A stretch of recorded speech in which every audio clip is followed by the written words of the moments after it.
Om Jnanatimirandasya Jnananjana Shalakaya Chakshurunmilitam Jena Tasma Shri Gurave Namaha Sri Chaitanya Manobhistam Stapitam Jena Bhutale Swayam Rupa Kadamayam Didati Swapadantikam Vandeham Shri Guru Shri Yata Padakamalam Shri Gurun Vaishnavam Sya Shri Rupam Sagrajatam Sahagana Raghunatam Vitam Tam Sajivam Sadvaitam Savadutam Parijana Sahitam Krishna Chaitanya Devam Shri Radha Krishna Padan Sahagana Lalita Shri Vishakam Vitam Sya Vanchakalpa Tarubhyascha Kripa Sindhubhyevacha Patitanam Pavanebhyo Vaishnavebhyo Namo Namaha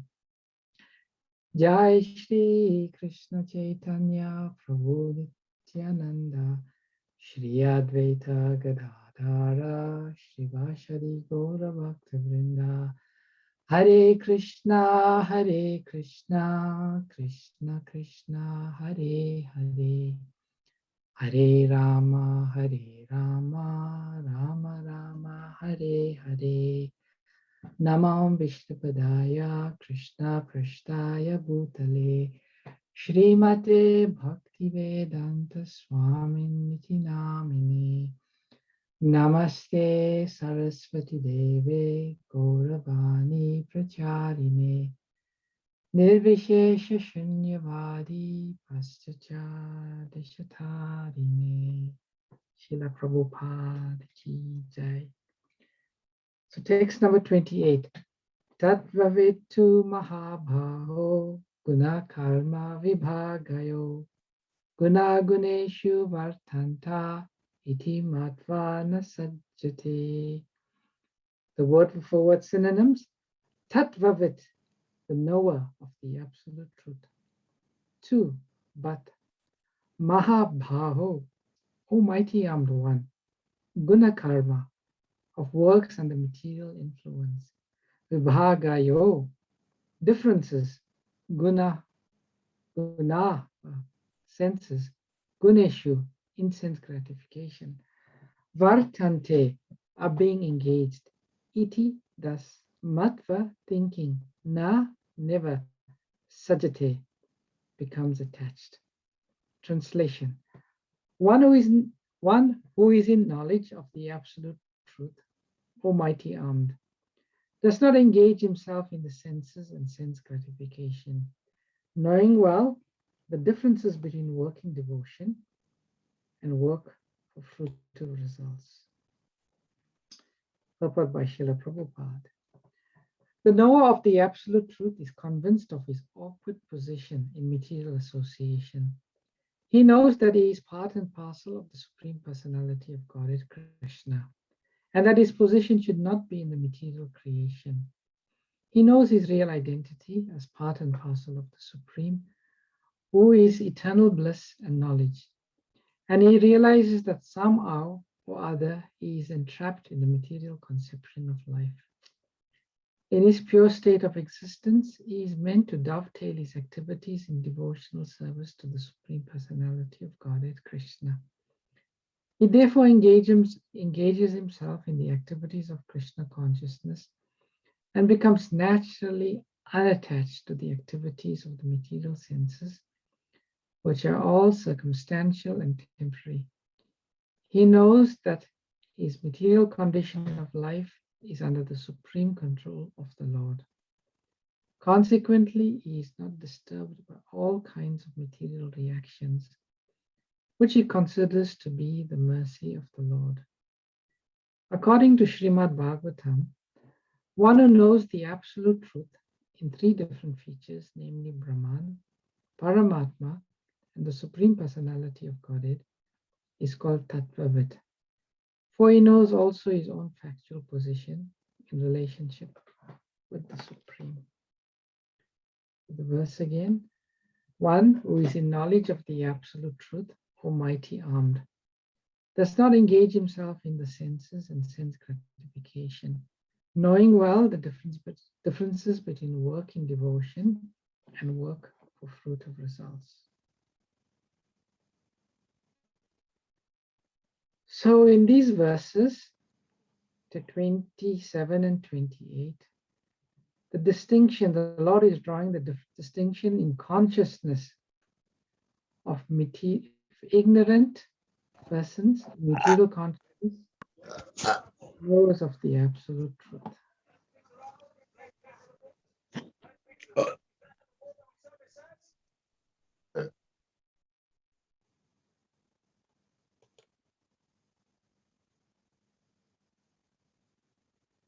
So we do not want to be in ignorance. We want to act in knowledge, because only when we act in knowledge do we act for our own welfare. And it's natural that no living entity wants to not act for their best welfare.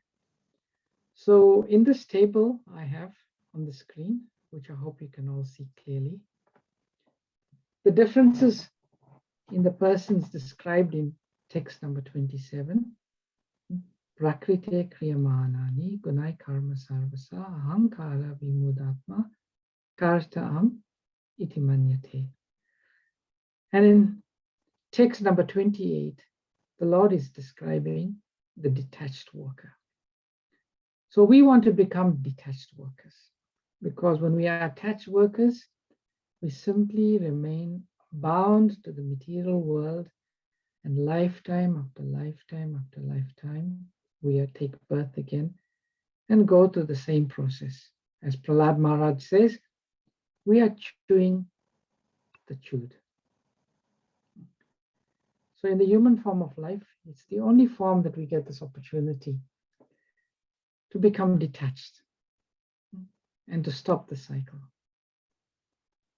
So we see in this table, and we should pay particular attention to it. Try to, as we read and discuss, see where we are situated in our consciousness, and then see how we can elevate our consciousness. This is the whole purpose of studying Bhagavad Gita. Krishna is speaking Bhagavad Gita not only for Arjuna, but for our benefit also. So the point being made in the first point is the main differentiation is desire. All of us have desires. When we desire in the wrong way, we become attached.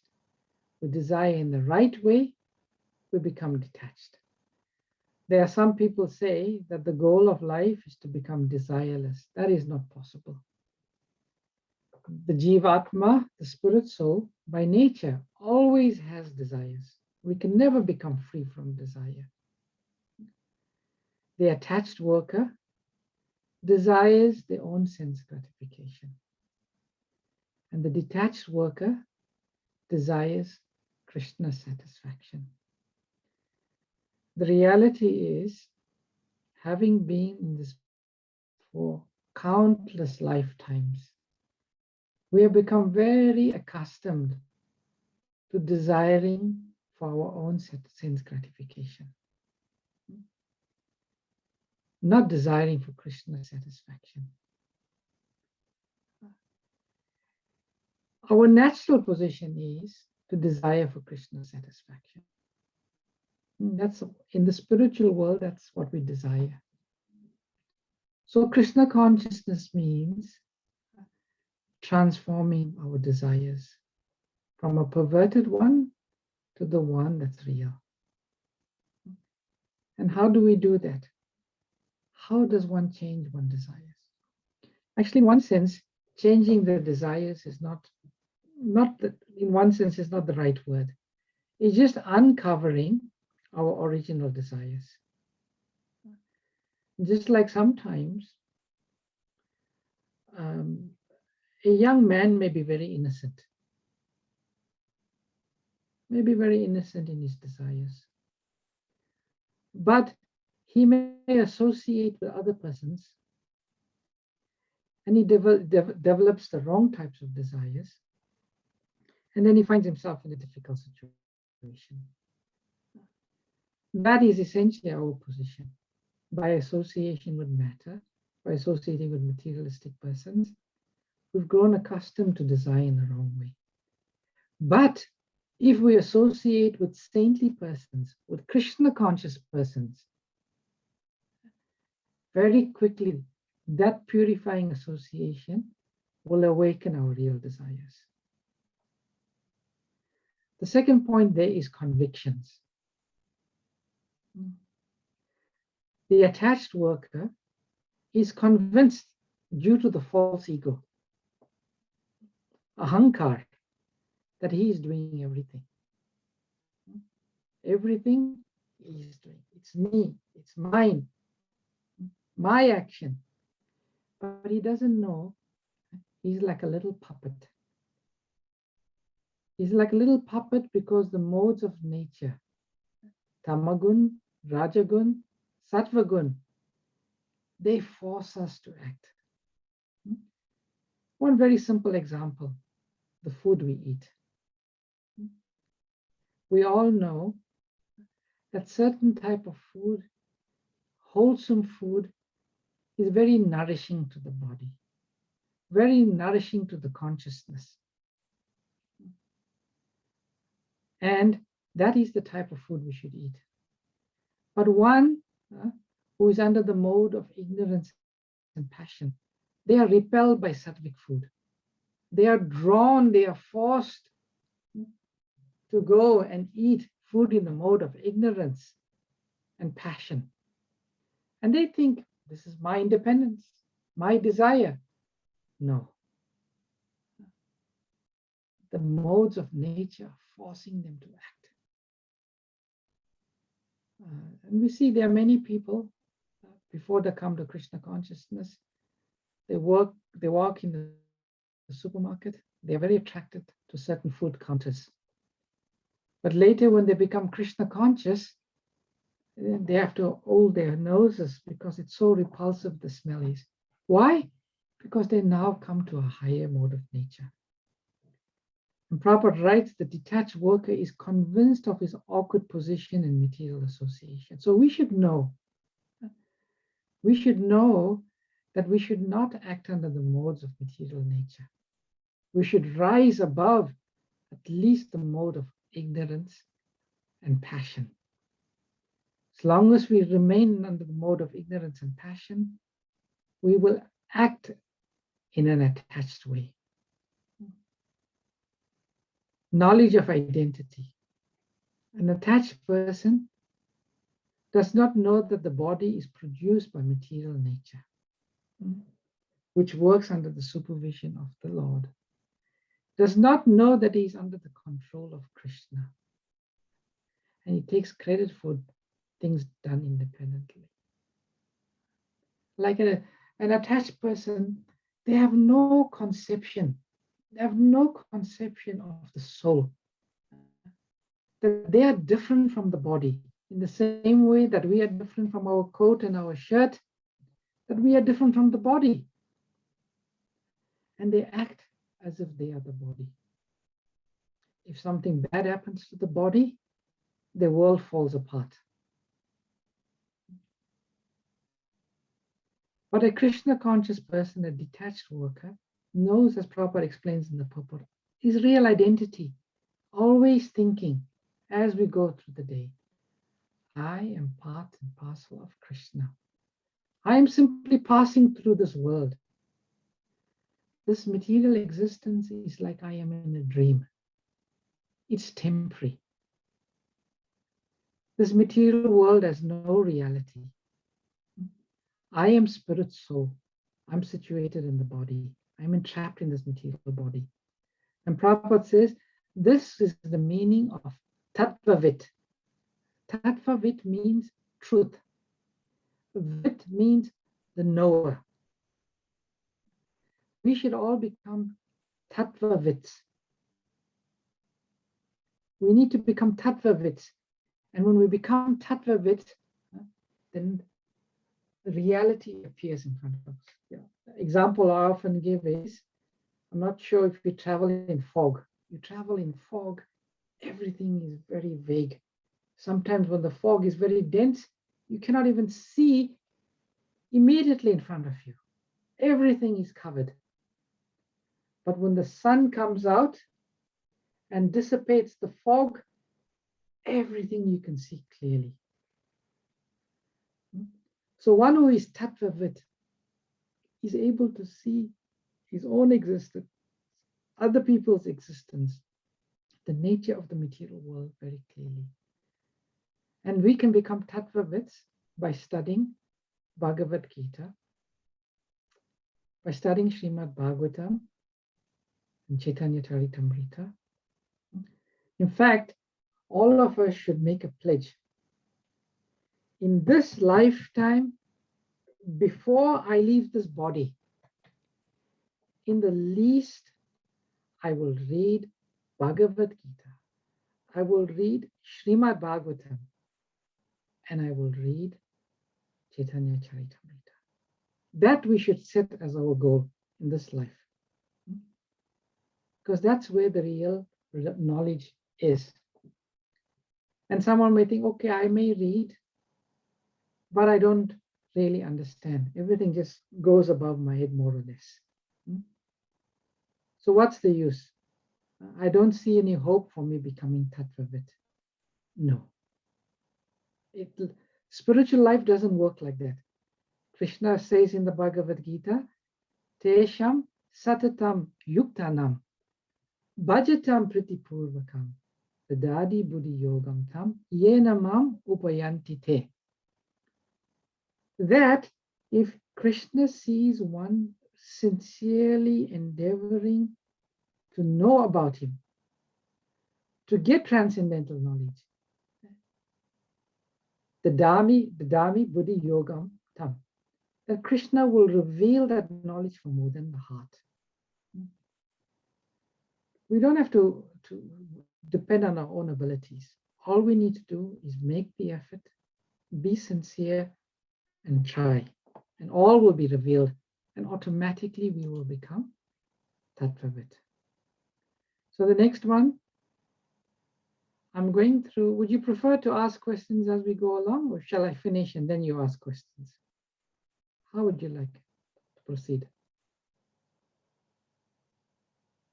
Any preference? You can finish, Prabhuji, first. At last, Prabhuji. At the end. At the end. You're with me so far? Yes, Prabhuji. Yes, Thank you. Prabhuji. Yes. Engagements. Engagements means how to act. So the attached worker does not engage his bodily and mental activity in the service of Krishna, because he forgets that the Supreme Lord is Rishikesh, the master of the senses. So the attached worker thinks, these senses, I am the master of the senses. That means these senses should be used to give me pleasure. And the detached worker, the Krishna consciousness person, thinks, these senses do not belong to me. Why do they not belong to me? Because this body does not belong to me. It's like loaned to me. We are like in a loaned apartment. We cannot claim this apartment belongs to us. We simply like renting it. So the Krishna conscious person, knowing that the senses do not belong to us, thinks, let me engage these senses in the service of Krishna. And that means bhakti yoga, devotional service, or Prabhupada also says karma yoga, dovetailing one's activities for the pleasure of Krishna. And the consequences. What's the consequences of acting in a detached way? One forgets the Supreme Personality of Godhead. And what's the consequences of working in a detached way? We become undisturbed by all kinds of material reactions. And we be able to see the mercy of Krishna in everything. It means we become peaceful. This material world is not a easy place, as Prabhupada used to say. It's no fit place for a gentleman or a gentle lady. We are being tossed and turned and reversals all the time. But one who is a Krishna consciousness can be steady, stita, steady in all reversals and all reactions. So these two verses of Bhagavad Gita, they are very, if you really analyze it, they're very applicable to us. And we can learn a lot from it. Now, one may be asking, where am I situated? Certainly, all of us have moved away simply by being engaged in Krishna consciousness, by being enlightened by Srila Prabhupada's books, by Krishna consciousness. We are not. But we may not be at this stage also. But not to worry. Purification is a process. Surrender is a process. And processes take time. Prabhupada used to often give the example about the green mango and the ripe mango. The green mango, if it stays on the tree, if it stays exposed to light and heat, it will simply a matter of time before it becomes a ripe mango, sweet and juicy. So we are like that. If we say stay exposed or connected to Krishna consciousness, if we stay in the light of Krishna Katha and Harinam and the association of devotees, all that separates us from coming to the stage of what's described in text number 28 is time. Time.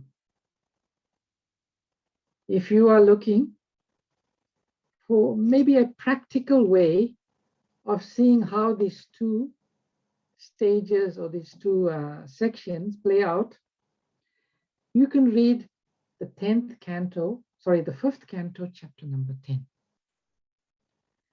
And there, in that particular chapter, it's described the pastime between Jat Bharat and Maharaj Rahugana. Maharaj Rahugana was a king, a very attached king, and in this column described by king by verse number 27. And then we have Jat Bharat, pure devotee of Lord Krishna, who in his last life was Jat Bharat Maharaj, but due to becoming attached to a deer, he had to take birth again. And as the pastime goes, Jat Bharat, when he took birth, he didn't want to fall again into material entrapment. So he played as if he was deaf and dumb and very silly. But internally, he was the wisest of personalities. So the king was one day traveling through the land of Jat Bharats. He was being carried by a palanquin. And he noticed a strong-looking Jat Bharat. And he asked for him to be one of the palanquin carriers. So Jat Bharat was carrying the palanquin of the king. And then maybe, I don't know how we're doing for time. Oh, okay. It's late. I think I stop. You can read this. The very, very distinct consciousness between Rahugana, Maharaj Rahugana and Jat Bharat. That's 5th canto, chapter number 10. And you can see in a real life situation, the difference in consciousness. I'll stop here. And the devotees, if you have any questions or comments or realizations or reflections, you can please speak them. Hare Krishna, Prabhuji. Hare Krishna, Mataji. Thank you for a wonderful summary on the table. I was just wondering how the two relate to Sakam and Nishkam. Is there any relation to that? Well, let me bring the table up and again, and I'll share what I think is the difference. So Sakam karma means is somewhere in between. Yes? Okay. And Nishkam karma is here. So Sakam karma means still attached to some of the fruits of one work. We've moved, but not completely. So Sakam karma yogi is somewhere in the middle of the spectrum. And Nishkam is on the side. Oh, so attached worker is not necessarily Sakam then. No, he's in between the two. The way this is described in text number 27, attached, Sakam is in between the two. Attached is on the other end of the spectrum. Right, right. Okay, thank you, Prabhuji. Thank you. Any other questions or comments or reflections?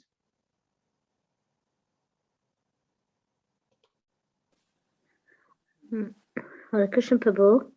Hare Krishna. Yeah, thank you, everyone. I like the table very much. Prabhu, I have a question, but it's not really related, but somewhat. Is it okay to ask, Prabhu? Yeah, sure. Yeah. Prabhu, these new age people, they're always talking about like, I'm the doer, how can we really make them understand? Because they don't think anything else. They only say, okay, it's all about myself. It's all about themselves, what they're doing. It's my connection. Of course, I understand your connection is fine, but they don't see the Lord there. Do you think you can just enlighten me on this one, Prabhu?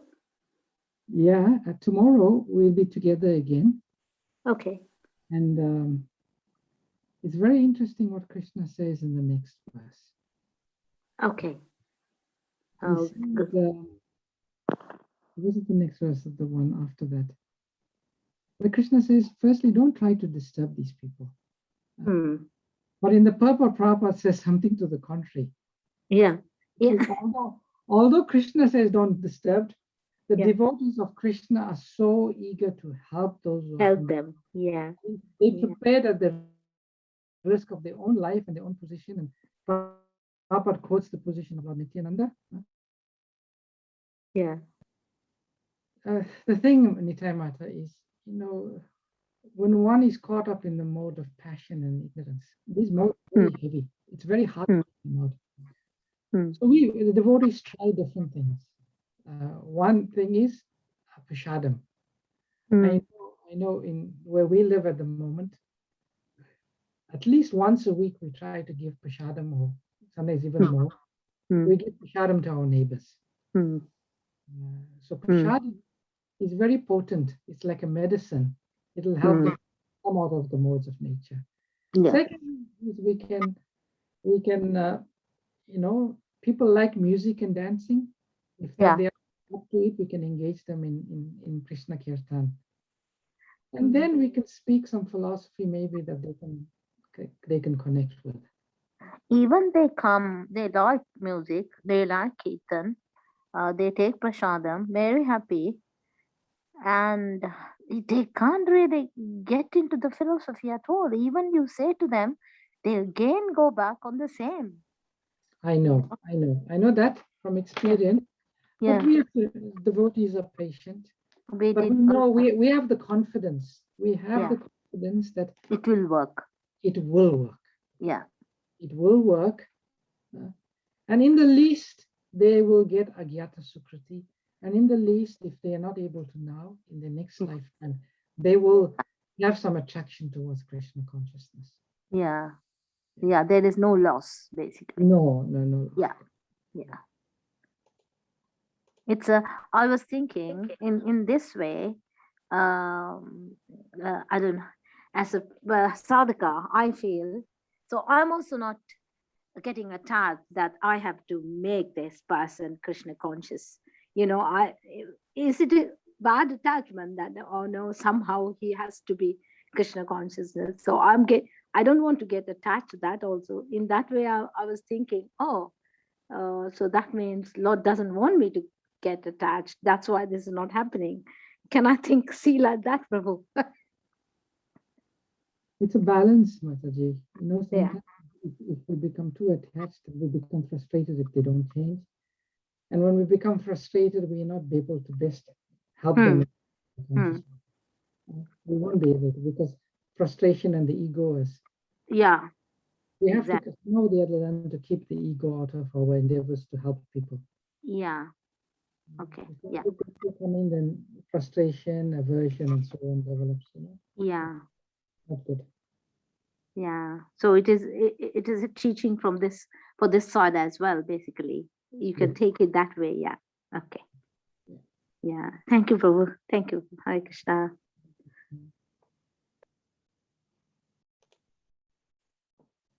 See, so there are some questions or comments. If the modes of nature are forcing us to act, are we able to escape the influence? If so, how? Oh, yes. Good question. Yes, certainly. That's the old instructions that the Lord is giving in the Bhagavad Gita. Daivi Esha Gunamaya Mamamaya Durachaya. This material nature, Krishna says, is my divine energy. So if Krishna is pleased with us, this material modes of nature is his nature, is his energy, he can just remove it. In the Srimad Bhagavatam, there's some beautiful verses that say, those who surrender to the spiritual master and dedicated lives to the service of the spiritual master, by the grace of Guru, they become completely free from the influence of the modes of material nature. So yes, you know, it is through the process of Krishna consciousness, to the mercy of Guru, through the mercy of Krishna, certainly we can become free. But without that mercy, it's very difficult, extremely difficult to become free from the modes of nature. But we can. Certainly, one who is on the path of Krishna consciousness will become free. And then they say the proof of the pudding, just reflect on our own lives. Before we started practicing Krishna consciousness, what were we attached to? What we were attracted to? Nowadays, those things do not attract us because we've moved away from the lower modes of nature. So certainly it's possible, very possible. The next comment, if we are like puppets being forced to act, then do we have any free will in our actions? Yes, good question. If we let's read the previous verse of Bhagavad Gita, oftentimes people will challenge. Krishna says, yeah, the spirit soul bewildered by the influence of false ego thinks himself the doer of activities that in actuality are carried out by the three modes of material nature. So they'll challenge. Okay, Krishna is saying, this verse is saying, I am not doing anything. The three modes of material nature are doing everything. They should get the karma. Why? I'm not doing anything. Nature is doing everything, but I'm getting the karma. There's something wrong here. Sometimes people, they think like that and they challenge when we speak this philosophy to them. But it's explained in Bhagavad Gita. It is our desires that activate the modes of nature. That is the catalyst. An example is given sometimes. There is a small child. There's a bar of heavy weights. The child wants to pull the heavy weights, but it can't do. So the father comes from behind, he sees the child, lifts it, and the child lifts it. I'm so strong, I lifted the weights. So in the same way, the desire of the child was to lift the weights. That activated the father to help the child lift. So in the same way, it's the desires, our desires, which activate certain modes of material nature. And once those modes are activated, it forces us to act in a certain way. So the root cause actually is not the material modes, it's our desires. And the more we change our desires, then the different impact is there from the modes of nature. I hope that answers your question, Mataji, but if you want more clarification, please, or Prabhu, please ask. How are the modes nature acting on us? Is it like, for example, a force of gravity? Ajay Prabhu, I think we briefly discussed that during Janmashtami. What is this modes of nature? Is it like a force? Is it an energy? How do you describe it? I'll be honest, I don't know. I just think of the modes of nature. It's a potency. It's an energy of the Lord. Daivi Shagunamai, as Krishna says, this divine energy of mine. So Krishna describes it as a Shakti, as an energy. And we know energy is the potential to act, it causes. So I see it more as an energy, but besides that, I'm not sure how else to describe it. Hare Krishna. Any other questions or comments or reflections? As reflection is just, what do you take away from today's session? Is there anything that really caught your attention that when you go to bed, you'll be thinking about further? When you get up tomorrow morning, you'll be thinking about further? If anything like that connected with you today, please feel free to share it.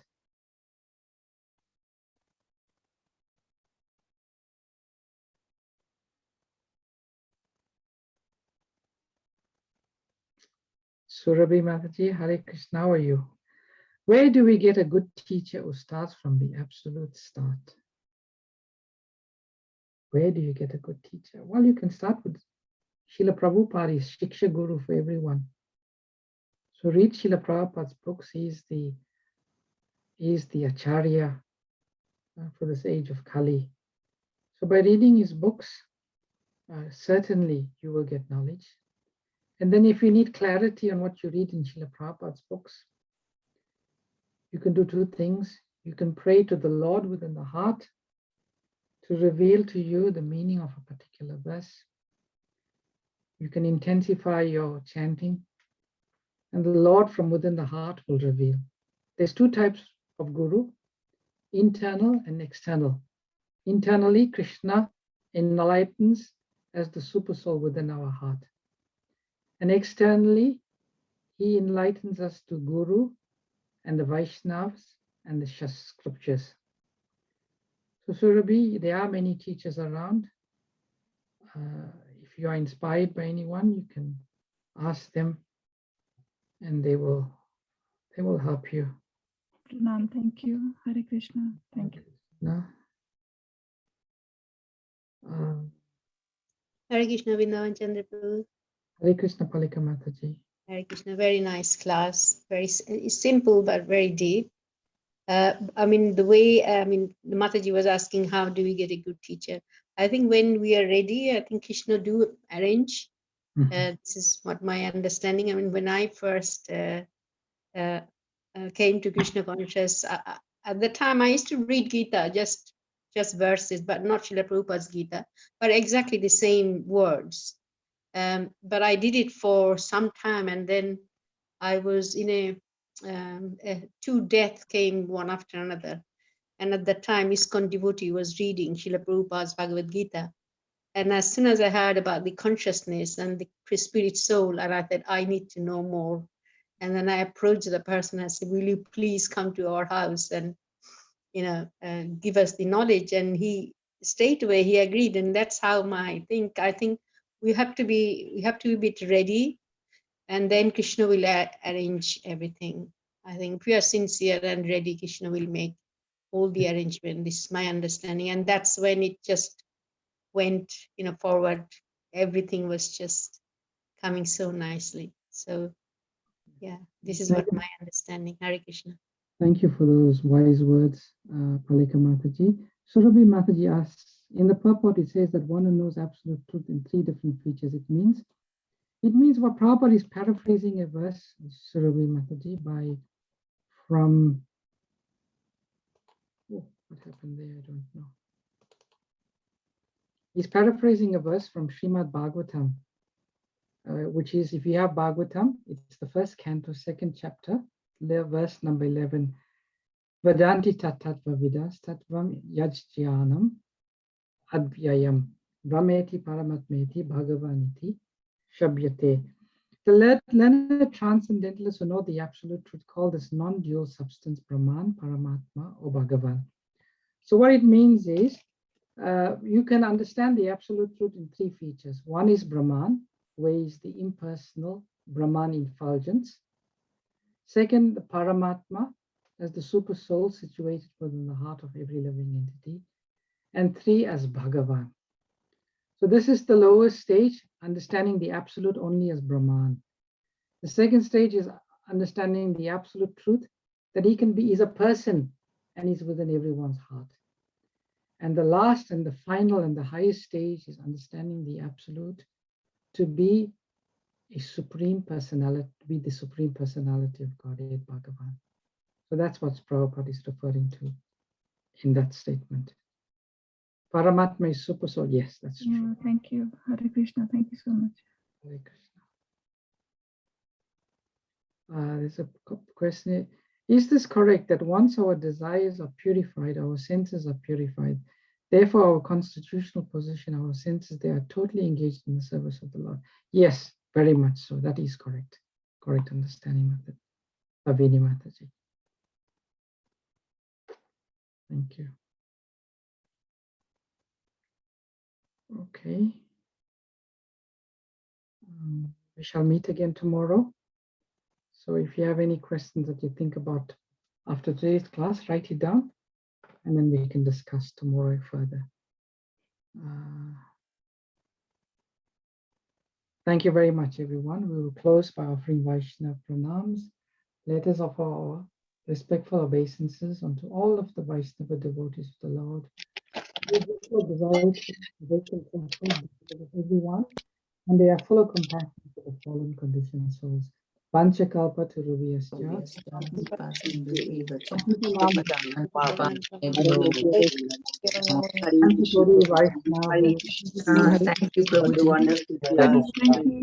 Thank you, Hare Krishna. Thank you, Prabhuji, for wonderful class. Hare Thank you. Krishna. Hare Krishna. Thank you, Prabhuji. Thank you, everybody. Thank you, Prabhuji. Thank you, everybody. Thank you.